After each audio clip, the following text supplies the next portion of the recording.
आसाम आयेन आफादनि बिसायख'थियाव एनडिएनि गेदेर देरहानाय।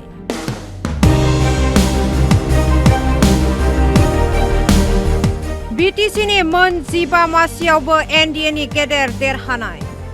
हाग्रामा महिलारि दैदेननाय बिपिएफनि गेदेर देरहानाय।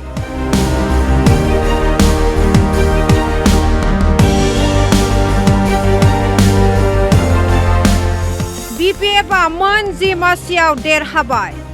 बिजेपिआ मोन 4 मासियाव देरहानो हायो। कंग्रेसआ मोनसेल' मासियाव देरहाबाय। इउपिपिएलनि फिथाइ बिग 0।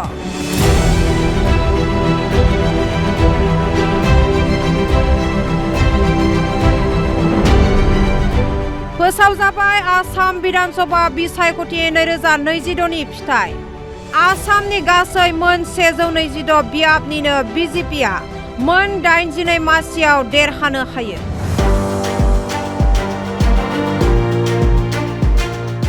आरो बिटिसिनि मोन 15 मासिनिनो बिपिएफआ गोबां भटनि फारागाव मोन 10 मासियाव देरहानो हाबाय।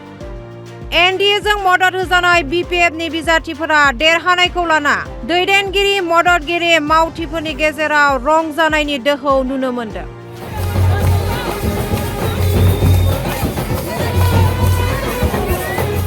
मख'जाथावनादि राजखान्थिनि फोथाराव गिबि खेब बिसायख'थिनि दावहायाव ओंखारना एमएलए महरै बिसायख'जाबाय हाग्रामा महिलारिनि बिसि शिउली महिलारिया। क'क्राझार विधानसभा बियाबाव इउपिपिएलखौ फेजेनबाय। इउपिपिएलनि बिजाथि लरेन्स इस्लारिखौ फेजेनबाय शिउली महिलारि।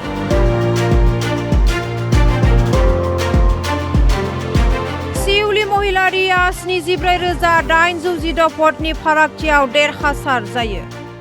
इउपिपिएलनि बिजाथि लरेन्स इस्लारिया मोनदोंमोन 35,183 भट।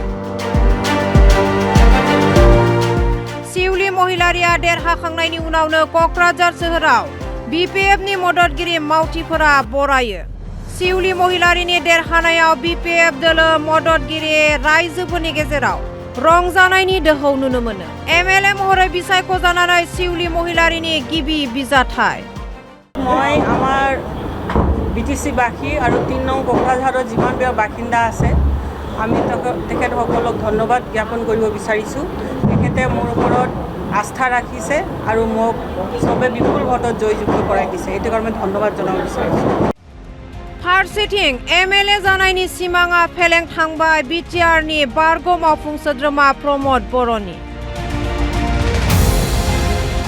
तामुलपुर बियाबाव एनडिएनि बिजाथि एबा बिजेपिनि बिजाथि बिश्वजित दैमारिनि आखायाव जेननांबाय इउपिपिएलनि बिजाथि प्रमद बर'आ।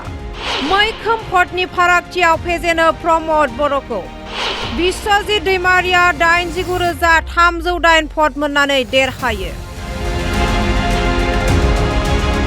बिश्वजित दैमारिनि देरहानायनि उनावनो तामुलपुर बियाबनि दोलोनि मददगिरि मावथिफोरा बिथांखौ बरायो। गावखौ बियाबनिफ्राय देरहाहोनायनि थाखाय तामुलपुरनि रायजो राजाफोरनिसिम साबायखर जासियो Biswajit Daimaria.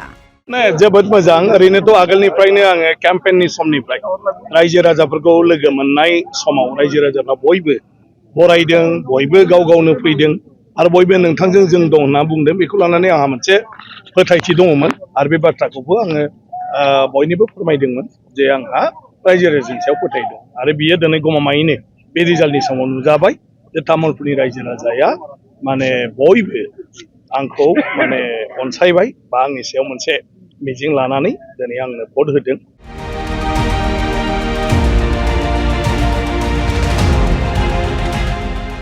News desk report Assam live 24।